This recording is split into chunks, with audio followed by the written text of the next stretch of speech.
warahmatullahi wabarakatuh. Waalaikumsalam warahmatullahi wabarakatuh. Waalaikumsalam warahmatullahi wabarakatuh. Apa kabar semuanya? Alhamdulillah baik Ibu.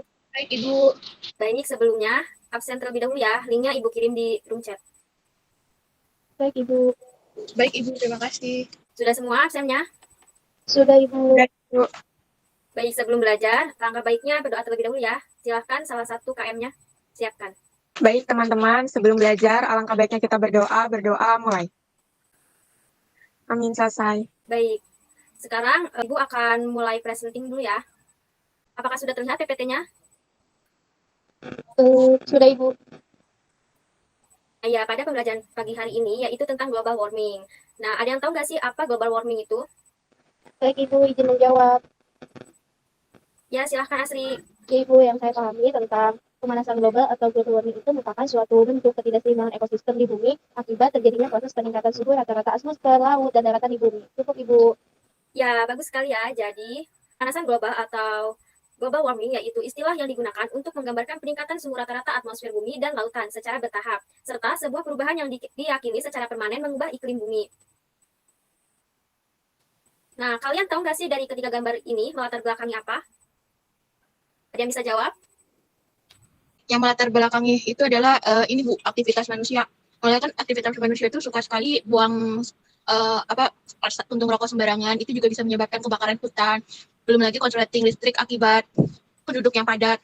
Terus kendaraan bermotor yang semakin banyak yang menyebabkan polusi udara juga, dan juga cara buang asap pabrik. Nah, nantinya emisi gas CO2 ini akan menyebabkan global warming atau efek rumah kaca. Terima kasih Bu.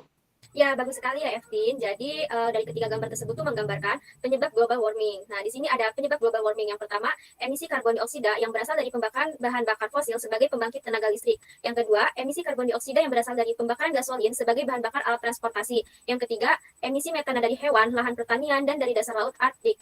Yang keempat, ada deforestation atau penebangan liar yang disertai dengan pembakaran lahan hutan, yang tadi sudah ada contohnya ya di gambar sebelumnya. Yang kelima, penggunaan klorofluorokarbon atau CFC dalam refrigerator atau pendingin. Dan yang keenam, meningkatkan penggunaan pupuk kimia dalam pertanian. Nah, di sini ada tujuan pembelajaran. Kalian bisa baca sendiri ya tujuan pembelajaran pada pagi hari ini. Nah, sebelum ke materi inti, kita latihan terlebih dahulu. Silahkan diisi ya, Ibu kirim linknya melalui WhatsApp group. Baik Bu, terima kasih. Silahkan dinyalakan ya, biar Ibu tahu kalau kalian itu benar-benar mengerjakan soal tersebut. Apakah sudah selesai? Sudah Ibu. Baik, selanjutnya ke materi ya. Nah, di sini ada video pembelajaran pemanasan global. Silahkan disimak baik-baik ya. Nanti akan Ibu tanyakan. Baik Ibu.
Nah, kalian tadi sudah menonton video pembelajaran pemanasan global ya. Nah, untuk selanjutnya, kalian tahu nggak sih mengapa pada video tersebut itu terdapat hubungan antara pemanasan global dengan suhu dan kalor? Ada yang bisa jawab? Izin menjawab, Bu. Ya, silahkan. Sasa.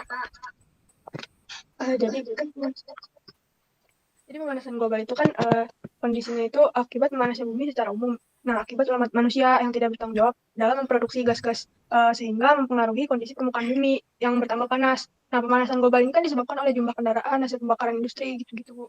Pembakaran hutan. Nah, terus juga itu jadinya membentuk efek rumah kaca. Nah, efek rumah kaca itu yang merupakan kondisi panas matahari terperangkap di dalam bumi. Jadi itu menyebabkan jadi berhubungan dengan suhu dan kalor, Bu. Jadi di bumi itu menjadi panas suhunya tuh. Ya, betul banget ya. Jadi, pemanasan global ini merupakan salah satu isu lingkungan utama yang dihadapi dunia saat ini. Pemanasan global ini sangat berhubungan dengan proses meningkatnya suhu rata-rata permukaan bumi. Peningkatan suhu permukaan bumi ini nantinya akan dihasilkan oleh adanya radiasi sinar matahari yang menuju ke atmosfer bumi. Kemudian sebagian sinar ini berubah menjadi energi panas dalam bentuk sinar inframerah diserap oleh udara dan permukaan bumi. Nah, di sini ada gambar termometer untuk mengecek suhu rata-rata permukaan bumi. Nah, kalian tahu nggak sih berapa suhu rata-rata pemanasan global ini? Ibu izin menjawab. Ya, silakan Asri. Ya, Ibu, kan pemanasan global atau global warming itu kan juga disebut dengan darurat iklim atau krisis iklim. Nah, itu kan merupakan suatu proses meningkatnya rata-rata atmosfer, laut, dan daratan bumi. Nah, suhu rata-rata global pada permukaan bumi telah meningkat 0,74 kurang lebih 0,18 derajat Celcius. Cukup, Ibu. Ya, betul ya. Jadi, suhu pada pemanasan global itu menyebabkan adanya proses peningkatan suhu rata-rata atmosfer, laut, dan daratan bumi. Suhu rata-rata global pada permukaan bumi ini telah meningkat 0,74 kurang lebih 0,8 derajat Celcius atau dalam Fahrenheit-nya yaitu 1,33 kurang lebih 0,32 selama 100 tahun terakhir. Nah, terus di sini ada tentang perpindahan kalor. Nah, di mana kalor ini akan berpindah dari benda yang bersuhu tinggi ke benda yang bersuhu rendah. Kalor ini berpindah melalui 3 cara, yaitu ada konduksi, ada konveksi, dan radiasi. Selanjutnya ada pengertian dari konduksi, kemudian ada contoh-contohnya ya. Di sini pertama ada konduksi, di mana konduksi ini merupakan perpindahan panas melalui bahan tanpa disertai perpindahan partikel-partikel bahan tersebut. Contohnya ketika kalian sedang menyetrika baju, nah nanti si panas yang dari setrika ini akan berpindah ke kain yang sedang disetrika oleh kalian. Nah, kemudian ada konveksi, yaitu perpindahan kalor dari satu tempat ke tempat lain bersama dengan gerak partikel-partikel bendanya. Contohnya di situ ada gambar angin malam, angin darat, dan angin laut. Yang ketiga ada radiasi, yaitu perpindahan kalor tanpa memerlukan medium. Contohnya di sini ada seorang anak yang berdiri di depan api unggun, di mana nantinya panas yang dari api unggun ini akan terasa di badan kita, sehingga badan kita ini akan terasa hangat. Nah, kalian tahu nggak sih pada gambar tersebut itu tentang apa? Ada yang bisa jawab? Tri, Bu.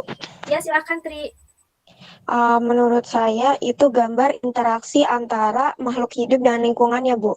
Karena di situ banyak makhluk hidup seperti binatang yang hidup di lingkungan hutan, Ibu. Cukup, Ibu. Ya, betul ya. Jadi pada gambar tersebut tuh menjelaskan atau menunjukkan bahwa gambar tersebut itu merupakan interaksi antara makhluk hidup dengan lingkungannya. Jadi, setiap organisme tersebut itu tidak dapat hidup sendiri dan selalu bergantung pada organisme yang lainnya dan lingkungannya.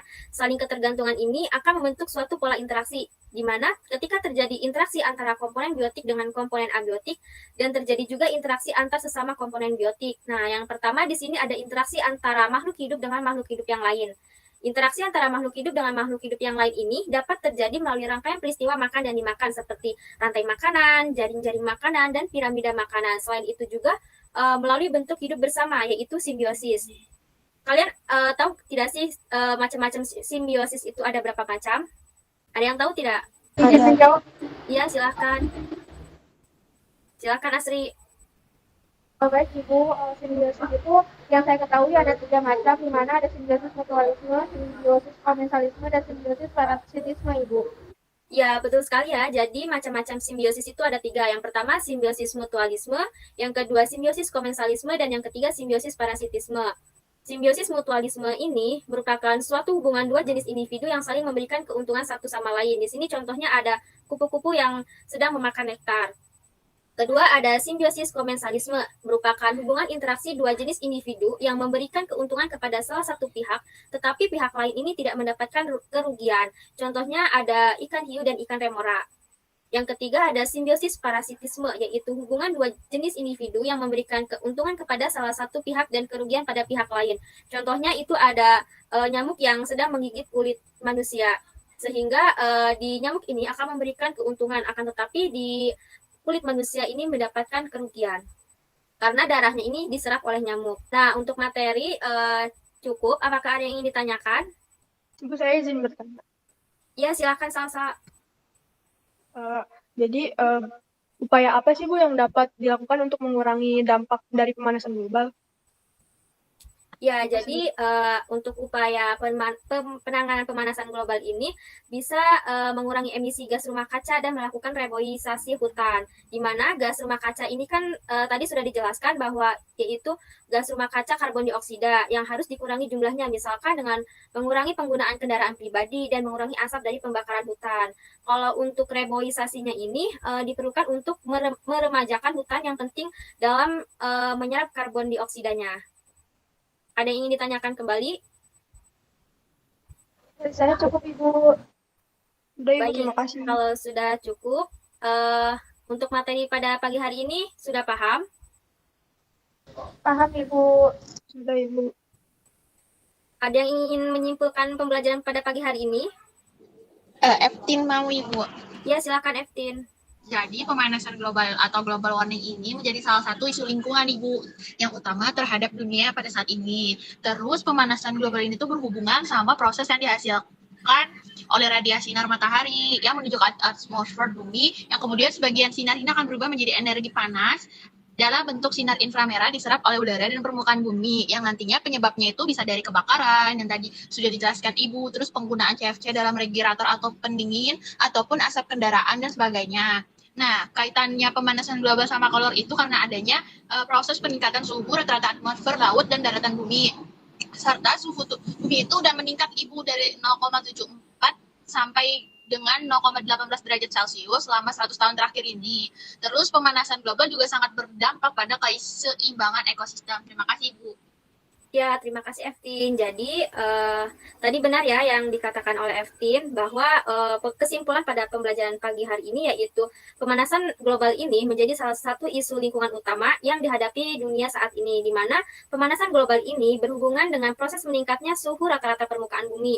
Peningkatan suhu permukaan bumi ini juga dihasilkan oleh adanya radiasi sinar matahari menuju ke atmosfer bumi. Kemudian, sebagian sinar ini akan berubah menjadi energi panas dalam bentuk sinar inframerah yang diserap oleh udara dan permukaan bumi, di mana penyebab global warming ini yang tadi sudah Ibu sebutkan ya di awal, yaitu seperti pembakaran, penggunaan CFC dalam refrigerator atau pendingin, asap kendaraan, dan sebagainya.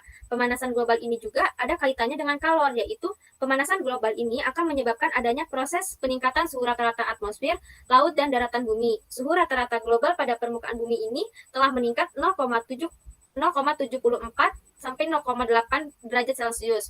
Dalam Fahrenheitnya yaitu 1,33 kurang lebih sampai 0,32 Fahrenheit selama 100 tahun terakhir. Pemanasan global ini juga sangat berdampak pada keseimbangan ekosistem. Nah, karena materinya sudah selesai, Ibu akan memberikan tugas LKPD ya. Untuk tugasnya berkelompok. Nah, untuk kelompoknya, untuk kelompok 1 yaitu Eftin dan Salsa, yang kemudian kelompok 2-nya yaitu Asri, Tri, dan Husniawati. Untuk tugas LKPD-nya nanti Ibu berikan di WhatsApp group dan dikerjakan ya, waktunya seminggu. Untuk tugas ini tuh akan dipresentasikan pada pertemuan kedua. Ada yang ingin ditanyakan? Baik Ibu, sudah cukup jelas Ibu. Baik, jika sudah tidak ada yang ingin ditanyakan, Ibu tutup pembelajaran pada pagi hari ini. Kurang lebihnya mohon maaf. Wassalamualaikum warahmatullahi wabarakatuh. Waalaikumsalam warahmatullahi wabarakatuh. Terima kasih Ibu. Ya, sama-sama. Terima kasih Ya, sama-sama.